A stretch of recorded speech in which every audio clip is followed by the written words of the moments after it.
Bien, empecemos entonces con Cortex. En primer lugar, tenemos que tener en cuenta que hay que ser muy criterioso cuando uno busca información sobre Cortex. Si nosotros googleamos Cortex, nos vamos a encontrar que nos sirven el 5% de las referencias que nos da Google sobre Cortex. Porque Cortex es córtex cerebral. Porque cuando googleamos nos van a aparecer un montón de neurocirujanos, de neuronas. Bueno, no es lo que nos interesa. ¿Qué es Cortex? Bueno, esta es la agenda del capítulo.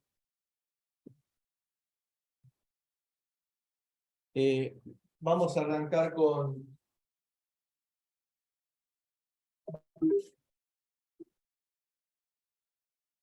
Vamos a arrancar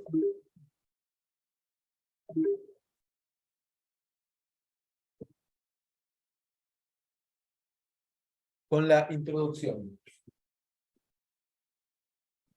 Algunos conceptos fundamentales. Toda computadora de cualquier tipo pasa obligatoriamente por 3 estados en la ejecución de un programa. Primero busca código de operación. ¿Qué es el código de operación? Es en formato binario la orden, la directiva de qué es lo que se quiere hacer. Por ejemplo, sumar. Cada microcontrolador, cada microprocesador tendrá un formato binario para indicar qué quiere sumar. Entonces, lo que hacemos es ir a la memoria del programa, buscar una palabra binaria, que en nuestro caso será de 32 bits, y en esa palabra binaria vamos a tener la directiva de sumar. Y después vamos a ver que hay todo un conjunto de bits que actúan como modificadores de esa suma. Entonces, primero buscamos código de operación, leemos de la memoria del programa una palabra binaria. Luego la decodificamos. Ahí nos damos cuenta de que quiere sumar. Y lo último que vamos a hacer es ejecutarla, es decir, hacer la suma. ¿Qué haremos luego? Luego pegaremos la vuelta, retornaremos y ejecutaremos la próxima instrucción. Para lo cual apuntaremos a la nueva posición de memoria de código, leeremos el código de instrucción, lo decodificaremos y lo ejecutaremos. Entonces, según esto, si yo trabajo con un reloj, como en nuestro caso, de 84 MHz, ¿cuántas instrucciones por segundo voy a poder ejecutar? ¿Por qué hago la pregunta de esta manera? Aclaro un poco. Cada una de estas etapas me va a llevar un ciclo de reloj del micro. Recuerden, el micro es, en definitiva, un circuito secuencial sincrónico. Con lo cual, cada ciclo de reloj me va a ir haciendo avanzar una etapa de las 3. Entonces, ¿cuántos ciclos de reloj me va a llevar la ejecución de una instrucción? 3. 3. Uno para la búsqueda de código de operación, otro para la decodificación y otro para la ejecución. ¿Son siempre tan tímidos? No. Participen, porque si no es aburrido. A veces es muy lindo empezar a discutir puntos de vista, así que no teman en participar. El que le pida a los alumnos es Juan, no soy yo. Entonces, si cada instrucción me va a llevar 3 ciclos de reloj, con 84 MHz, voy a poder hacer 28 millones, a ver, 28 millones de instrucciones por segundo. Ahora, y voy a spoilear la materia un poco para adelante. Si yo me fijo en la hoja de datos del microcontrolador, me voy a dar cuenta que dice que hace 84 millones de instrucciones por segundo. ¿Cómo es la historia? ¿Las instrucciones duran menos? Hay algunas cosas que se pueden solapar y pueden hacer a la vez. Claro, bueno, correcto. Cuando busqué código de operación, ¿cómo se encuentran la unidad de decodificación y la unidad de ejecución? Estoy buscando código de operación, ¿eh? ¿Cómo está esto? Inactiva. No hace nada. ¿Cómo está esta? No hace nada. Bien, busqué código de operación. Paso a la decodificación. ¿Cómo está la unidad de búsqueda de código de operación? No hace nada. ¿Cómo? La unidad de ejecución. Nosotros dijimos que estábamos siempre trabajando con varias máquinas máquinas estados en paralelo, entonces seguro estaba. No. Quizá voy a hacer una biblioteca, pero si bien, o sea, si lo ves así cíclico constantemente, sí, pero tenemos varias cosas que se tienen que ejecutar al mismo tiempo, mientras no está siendo usado por el anterior, puede ser. La conclusión es correcta. La conclusión es correcta. Pero no tengo varias máquinas en paralelo. Sino que lo que tengo es el aprovechar aquello que no estoy usando. Entonces, por eso la conclusión sí es correcta. Mientras estoy usando la unidad de codificación, digo que la unidad de búsqueda de código de operación no está haciendo nada.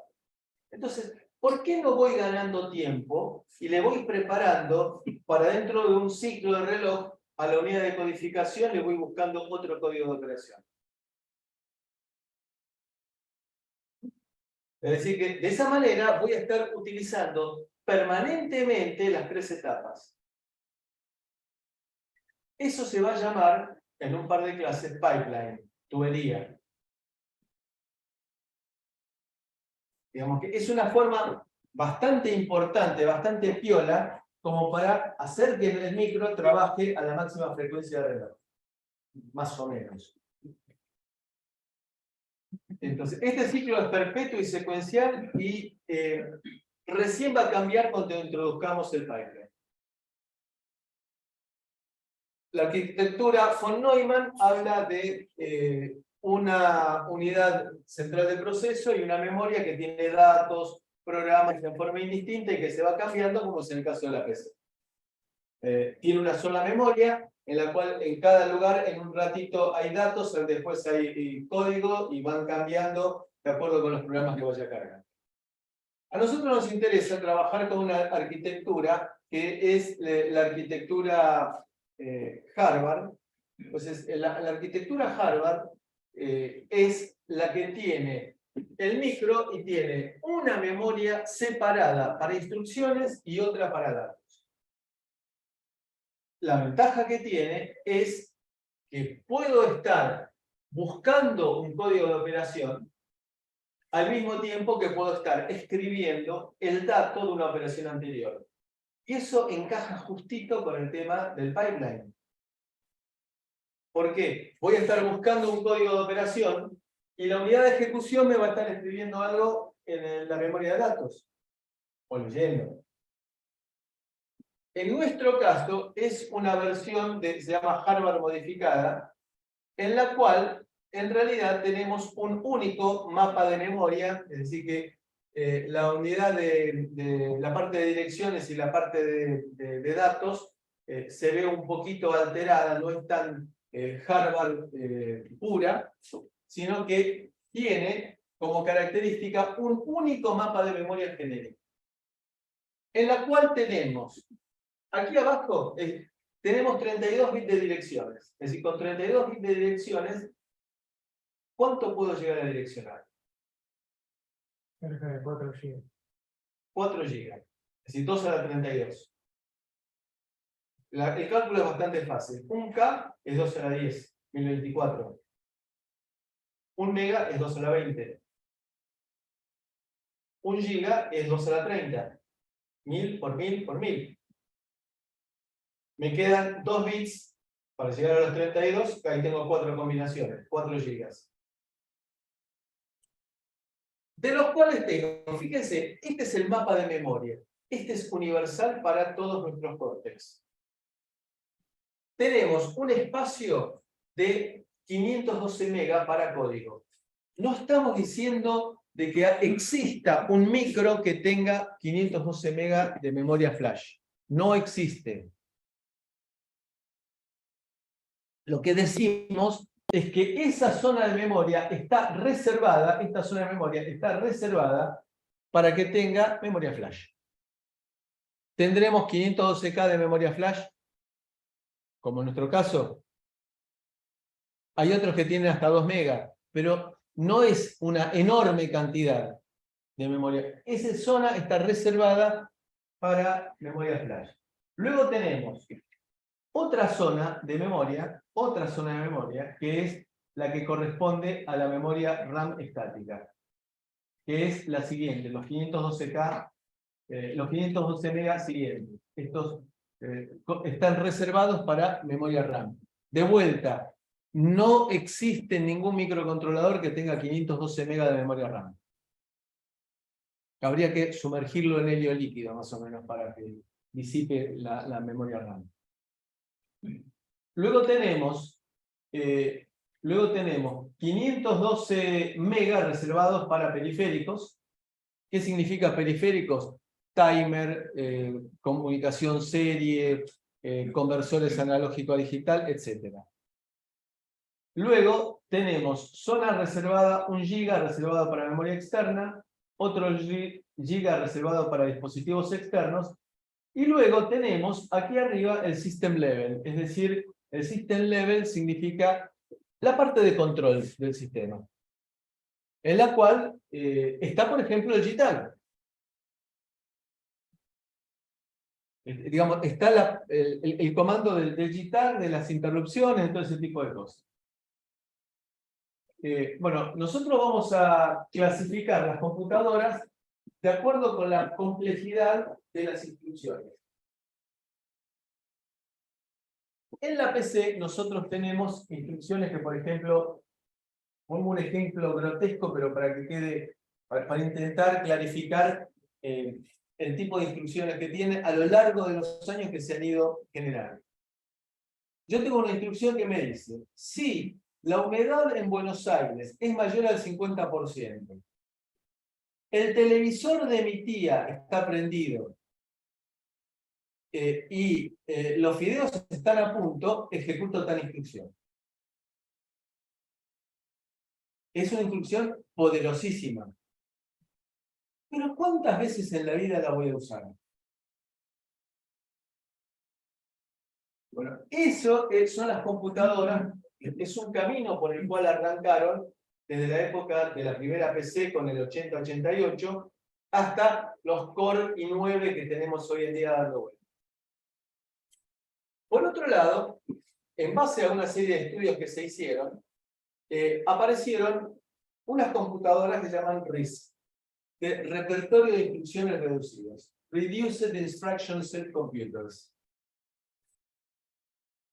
¿Por qué decimos en base a algunos estudios que se hicieron? Bueno, se pusieron a analizar las instrucciones que se ejecutaban en un programa tradicional y se vio esta proporción. Y se vio de que 2/3 de las instrucciones son movimiento de datos y saltos.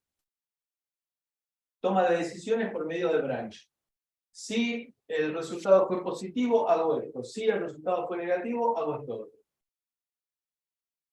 Con lo cual, la idea de esta gente fue bastante piola. La idea de esta gente fue decir, voy a hacer, estoy hablando de esto que debe haber sido hace 40 años más o menos. Vamos a hacer una computadora que en lugar de pensar de la humedad de Buenos Aires, de si los fideos están a punto y si mi tía tiene el televisor prendido, me concentro en optimizar la arquitectura del micro para ejecutar más rápido estas instrucciones. Eso es lo que se dio a llamar computadoras RISC. Entonces, buscaron una arquitectura que me permitiera trabajar ejecutando esas instrucciones lo más rápido posible. El concepto RISC es que tiene pocas instrucciones. Hoy en día eso ya no es tan así, pero bueno, por ahora acéptenme la mentira. Y optimizaron el tiempo de ejecución. Estas instrucciones complejas, esa, la humedad en Buenos Aires y que el televisor emitía, no va a ser una instrucción, van a ser 3 instrucciones. Una para determinar la humedad en Buenos Aires, otra para ver si mi tía tiene el televisor prendido y otra para ver si los fideos están a punto. Pero cada una de ellas se va a ejecutar más rápido. Y ese es el criterio con el cual se diseñó la arquitectura ARM. Normalmente se aprovecha mucho mejor el espacio de silicio, el área de silicio, se consume menos energía. Y menor tiempo de desarrollo porque las instrucciones son más fáciles. Consume mucho menos energía por ciclo de red, es la forma de medirlo. Miliwatt por megahertz es la forma de medirlo, y la conclusión es que consume mucho menos energía.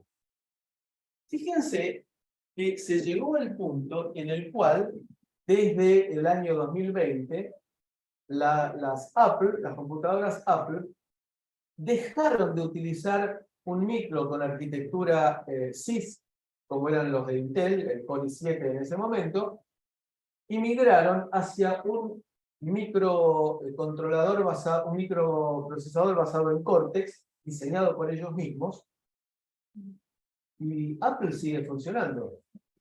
Las MacBooks de hoy en día son más chiquititas, consumen menos energía.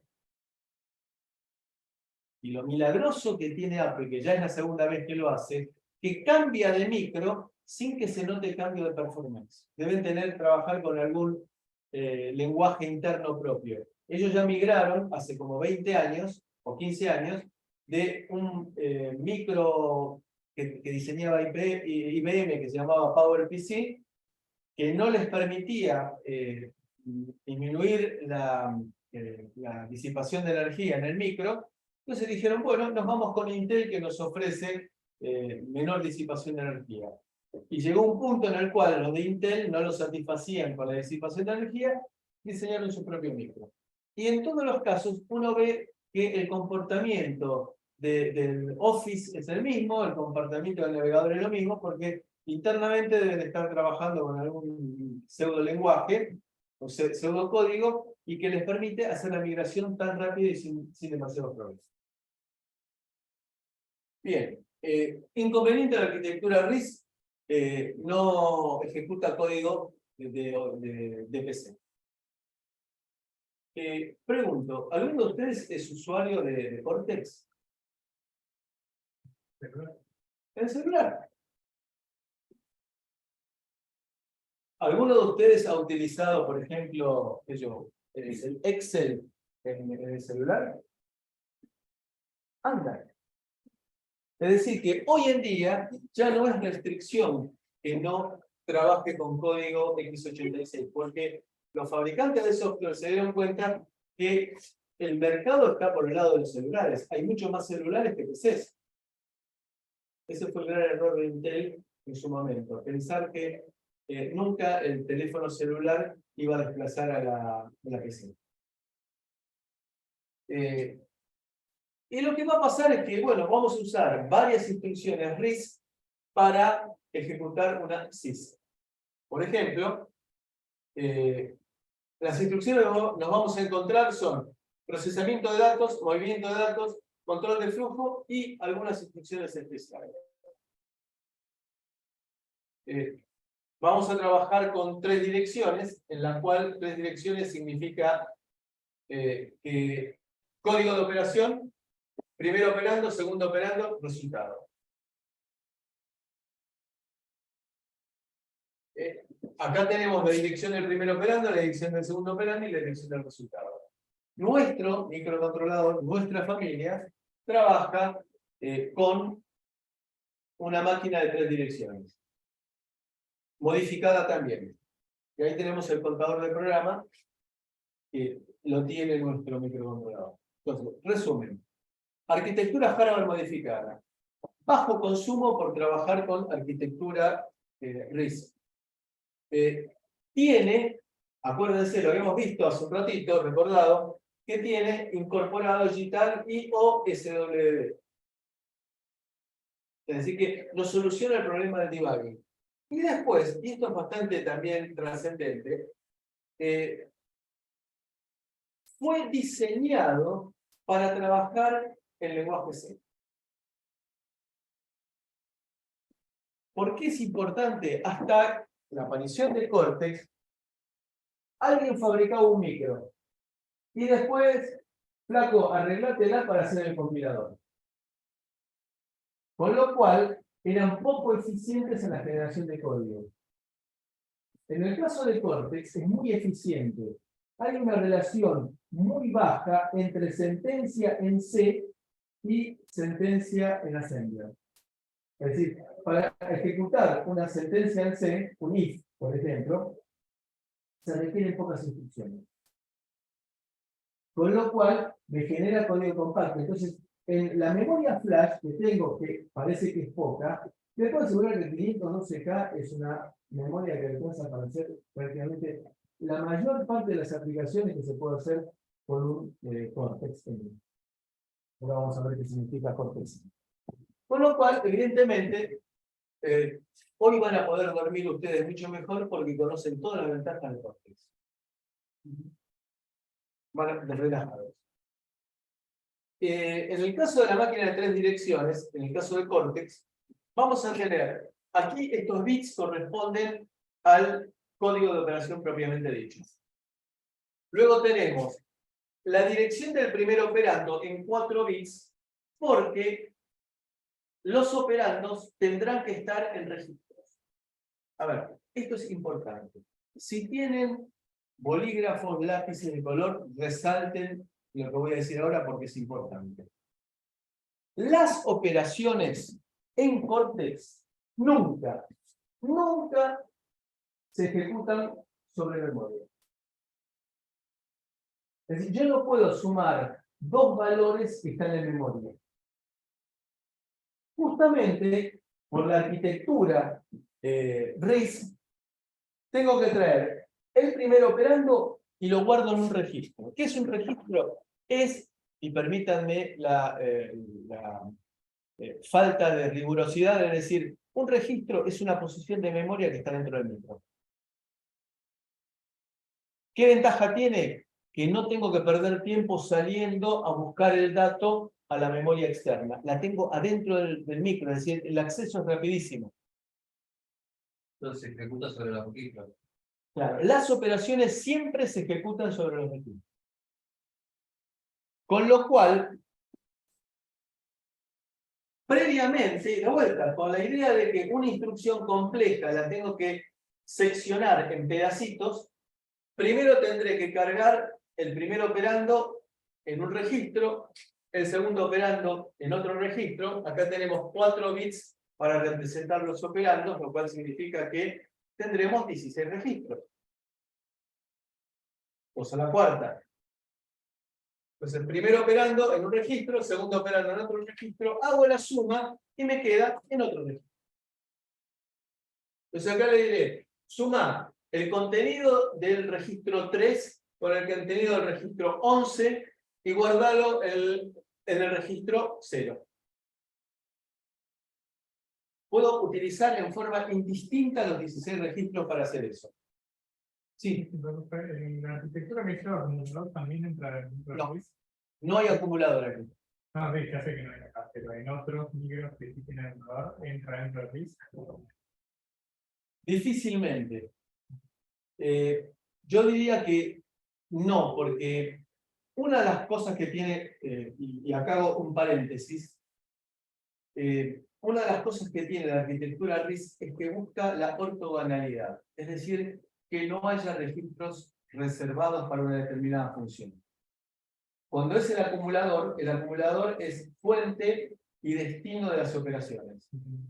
Y acá no queremos eso. Queremos que en realidad tengamos 16 acumuladores, para hacerlo de otra manera. Hasta el contador de programa lo puedo usar para guardar el resultado o que sea un operando. El contador de programa. Bien, entonces, volviendo a contesté. Entonces creo que todos los registros serían de propósito general. Absolutamente. Y la arquitectura por eso se llama ortogonal. Sí. No hay registros dedicados. Lo cual tampoco es totalmente cierto, pero aceptémoslo con restricciones. Por ejemplo, una instrucción que sería en SIX sería sumar dirección del operando 1, dirección del operando 2 y guardarlo en la dirección del resultado, todo contra memoria, lo cual hace que sea una instrucción así de grandota. ¿Por qué? Porque si acá tengo 32 bits, acá tengo 32 bits, 64, acá tengo 32 bits, 96, más el código de operación, otros 32 bits, son 128 bits. Que tienen que pasar por el bus de datos del micro, que es de 32 bits, es decir, son 4 secuencias. Es bastante inoperante. Entonces, lo que nosotros hacemos acá, no vamos a entrar en detalle de la ejecución, es, la primera parte es esto, lo que hace, esto que está aquí arriba, es cargar en el registro R1 el primer operando. Lo que viene acá abajo es cargar en el registro 2 el segundo operando. Hago la suma y lo guardo en el resultado. Lo que antes era una sola instrucción, pero así de larga, acá es un conjunto de instrucciones, pero todas las instrucciones son de 32 bits. No tengo instrucciones de distinto tamaño. Después vamos a ver que hay consideraciones de acuerdo con las características del micro, pero por ahora aceptemos de que son todas las instrucciones de 32 bits.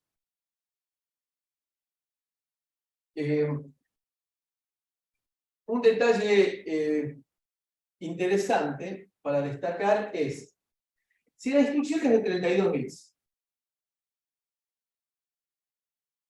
¿cómo hago yo para cargar un registro con un valor de 32 bits?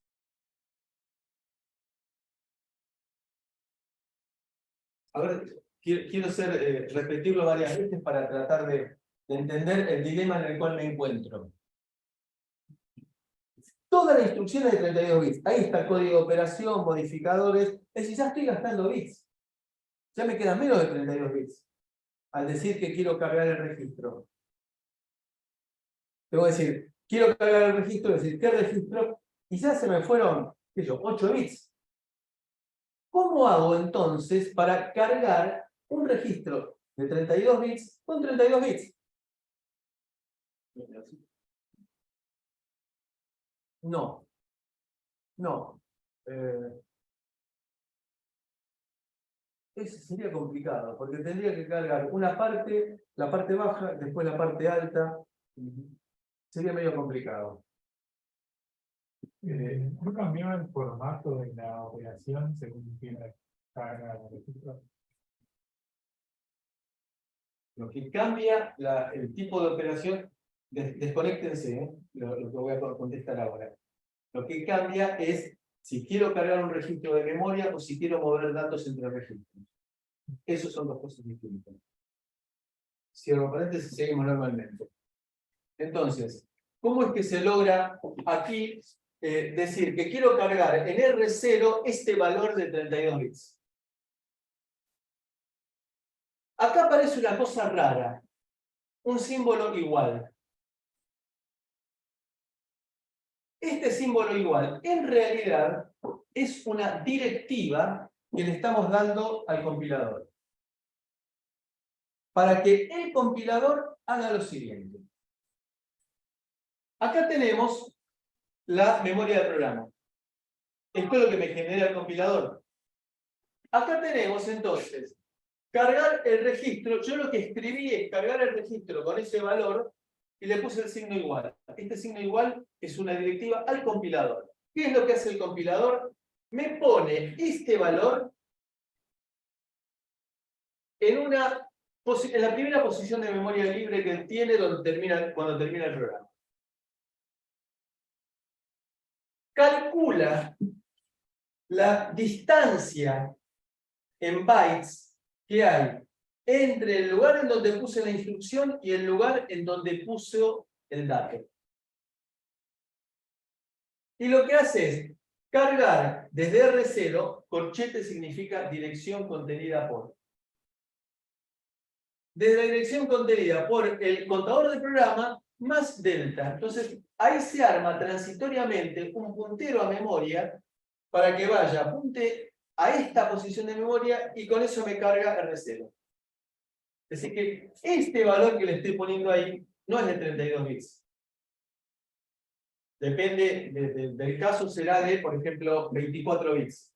Con lo cual también me fija el rango en el cual me puedo mover para colocar ese valor.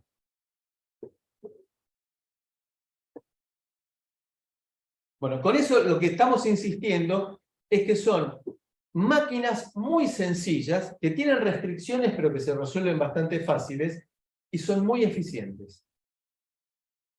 Vamos a presentar la familia Cortex-M. La comunidad de ARM es amplísima. Tenemos más de 1000, hoy en día más de 1000 empresas vinculadas con ARM. Fabricantes de silicio, Silicon Partners. ¿Por qué? Porque el concepto que tiene ARM es de vender el núcleo del microcontrolador. Entonces se lo vende el núcleo del microcontrolador a ST, a NXP, a Freescale, a Texas Instruments, un montón de empresas. Y cada empresa le da su propio sabor, es decir, le da su propia periferia. De esa manera son montonazo de empresas, la mayoría de ellas son conocidas. Hasta ahí está Freescale, y bueno, todas las que mencioné, y muchos fabricantes de electrodomésticos que desarrollan su propio micro para los electrodomésticos. Entonces vamos a encontrar que tenemos Sanyo, que tenemos Sony, ese tipo de empresas. Tenemos Intel también, porque Intel en su momento, cuando tenía mucha plata, salía con la valijita y compraba empresas, y compró una empresa que era la que fabricaba los primeros ARM que usaban las agendas digitales, las Palm. Bueno, compró esa empresa por algo que le interesaba y se llevó con eso todo un conjunto de micros ARM, que era la competencia de ellos mismos. Después tenemos también un montón de fabricantes de entornos de desarrollo y de ayudas de desarrollo. Y después tenemos un montón de fabricantes de software para los microcontroladores. Por ejemplo, sistemas operativos en tiempo real. Bueno, todo esto hace que sea una comunidad de empresas muy grandes que están vinculadas con ARM. Recuerden, ARM no fabrica chips. Vende, llamémoslo en forma simplificada y grotesca, vende VHDL. Las aplicaciones son todo lo que ustedes se imaginen. Todo el mundo, desde el equipo de aire acondicionado, los teléfonos celulares, los routers Wi-Fi, todo tiene adentro hoy en día un microcontrolador ARM. Bueno, ustedes vieron que un televisor más o menos moderno hoy en día tarda en encender, no porque tenga que calentarse el tubo como pasaba antes, ustedes seguramente no lo vieron, sino porque está arrancando el sistema operativo del televisor. Tenemos entre otros, Android TV. Corren un sistema operativo. Entonces, todo lo que nos imaginemos tiene adentro un ARM. Desde los ARM chiquititos que manejan el levantavidrios del auto, es un ARM chiquitito que cuesta 40 centavos de dólar, que se encarga de medir la corriente del motor y detectar cuando llegó al tope la ventanilla, aumenta la corriente porque está frenado el motor, o cuando llegó al extremo inferior, por la misma razón, aumenta la corriente, detecta aumento de corriente, corta. Cortex-M, y para redondear con esto hoy el tema. ¿Qué tiene Cortex-M? Temporizadores. Depende de cada fabricante, tendrá 2, 3, 4 temporizadores muy poderosos. muy poderosos. Programarlos sería complicado si no tuviéramos funciones que nos permiten resolverlo rápidamente. Vamos a ver que yo tengo funciones que me dicen, hacemos una demora de 1 milisegundo. Para lo cual tuve que haber definido en algún momento cuál es el cristal, la frecuencia del cristal, y se encarga de calcularlo y programarlo. Me desentiendo de ese tema. Si no tengo que entrar en lo que se llama el bar metal es estar programando los registros. Que ustedes han visto es un plomazo. Dan fe, ¿no? Okay. Conversores analógico a digital, todos los micros tienen conversor analógico digital, todos, de distintos tipos. Desde el micro que es necesario para una balanza, en la cual no me preocupa la velocidad, sino la precisión, hasta aquel que tiene que convertir audio a gran velocidad con relativa resolución. Conversor digital analógico, no todos los micros lo tienen, el nuestro no tiene digital analógico. Luego tenemos comunicación serie. Comunicación serie es un aquelarre de comunicaciones. Comunicación serie asincrónica, es decir, la de 8 bits de datos, bit de arranque, 8 bits de datos, bit de paridad, bit de parada.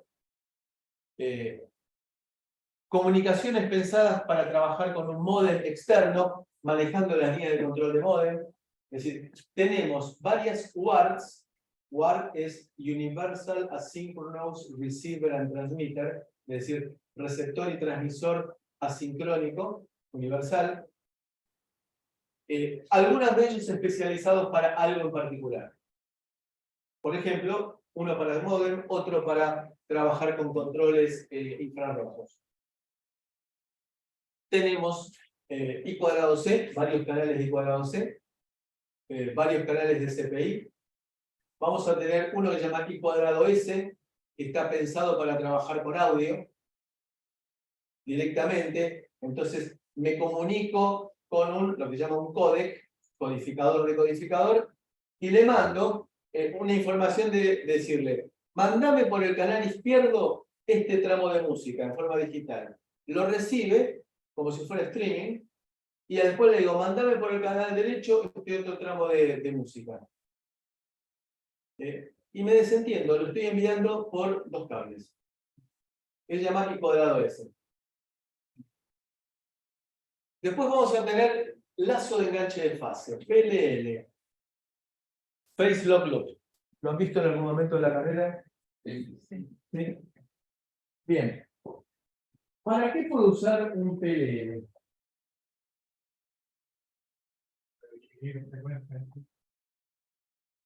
Yo diría al revés, para multiplicar. Porque tener un oscilador de 84 MHz no es fácil. Me conviene tener un oscilador de, por ejemplo, 12 MHz y multiplicarlo. Y multiplicar frecuencia. Para eso uso el PLL, porque si es para dividir, uso directamente un contador. ¿Bien? ¿Y para qué quiero tener un PLL y no poner un cristal directamente? ¿Por qué un PLL programable?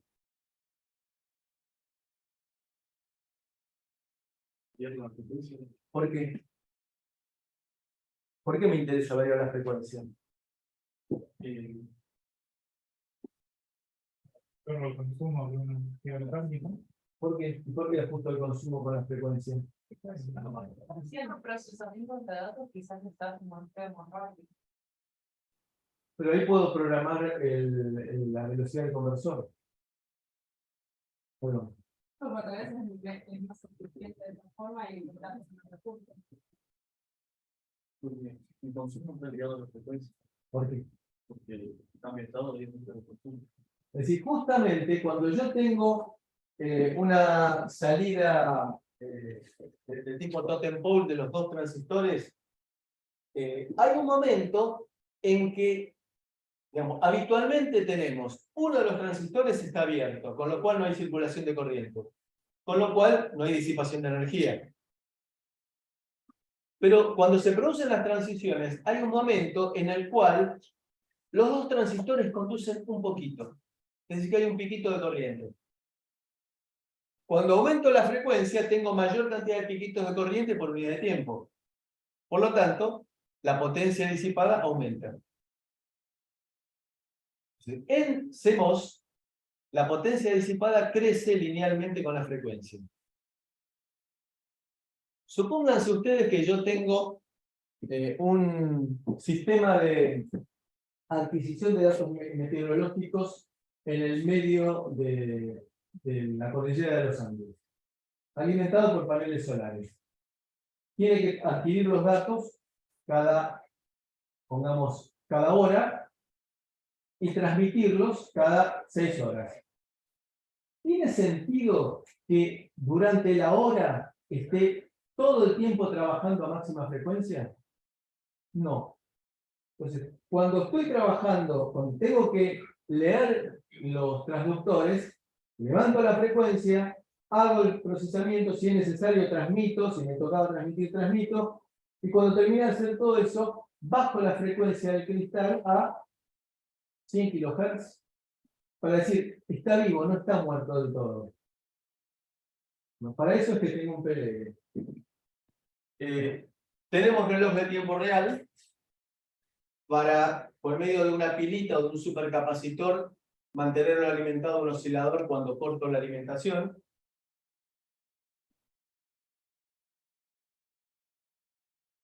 Tenemos un watchdog, es decir, el concepto de... ¿Lo han visto el concepto de watchdog? Sí, No, acá sí. La primera. Qué grande. Modulación por ancho de pulso. La modulación del ancho de pulso nos permite manejar motores, por ejemplo, trifásicos, que son mucho más eficientes que los motores de continua, porque tienen mucha menos masa, no tienen imán. Y son temporizadores en realidad que puedo generar una trifásica y variar la frecuencia de la señal generada sin demasiadas complicaciones. No tengo que ponerme a rehacer cálculos, sino que le digo, en lugar de trabajar a 1 kHz, trabaja a 900 Hz. Y esta es más o menos la filosofía que se utiliza en los lavarropas actuales. Los lavarropas actuales es el mismo motor que va moviendo de un lado para el otro la ropa y que después centrifuga. Antes, cuando se utilizaban motores sincrónicos, había cajas de cambios. Tal cual, que por supuesto era lo que más rápido se dañaba. Hoy en día podemos estar trabajando a 2 o 3 vueltas por minuto o a 1200 revoluciones por minuto. ¿Cómo es hacemos? Variamos la frecuencia de trabajo del oscilador. Después tenemos un montón de conectividad adicional. Por ejemplo, nosotros tenemos incorporado USB en nuestro micro. 2 canales de USB. El nuestro no tiene Ethernet. Hay muchos que tienen Ethernet, lo único que hay que hacer es colocarla afuera el que traslada niveles de TTL a los niveles que necesita Ethernet. Tenemos CAN, que es Control Area Network, lo tiene el micro incorporado, para poder trabajar en redes industriales. El Control Area Network viene de los automóviles, es una norma de comunicación serie que la creó Bosch hace un montón de años, y que como veo que si se la banca el auto, trabajar en el auto que tiene temperaturas muy amplias, desde 20 grados bajo cero en invierno hasta 80 grados en el motor en pleno verano, dijeron, oye, ¿se aguanta esto? Metámoslo en la industria. Y tuvieron mucho éxito y trabajan en la industria con muy buena seguridad. Un montón de conectividad. Y lo último, tenemos el System Programming, que ya lo mencionamos, es que el micro se autoprograma. Le transmitimos desde la PC el código y el tipo se autoprograma. Le mandamos, guardame en la posición de memoria 0A3C, el valor 4F. Y el tipo va leyendo en forma serie que le van llegando las directivas a través del GTAL o del SWD y la programa. Se autoprograma. Eso es In-System Programming. Y la última, In-Application Programming. Es decir, se programa en tiempo de ejecución. Por ejemplo, estando moviéndose, se reprograma porque hubo un cambio en el firmware y no es necesario traer todos los camiones del medio del Mato Grosso, traerlos a Pompeya para reprogramarlos, sino que por el mismo canal que se utiliza para ir marcando, determinando en qué lugar está la posición, se envía la posición por medio de telefonía celular. Bueno, se usa la misma telefonía celular para reprogramar con todas las normas de seguridad que ustedes se puedan imaginar para evitar que haya daños en la transmisión de la información, metiéndole todos los CRC y los hashes, lo que se le ocurra, lo programo a distancia, en tiempo de ejecución. Cuando termino de programarse, cambio, le digo, no ejecutes más este programa, ahora ejecutar este.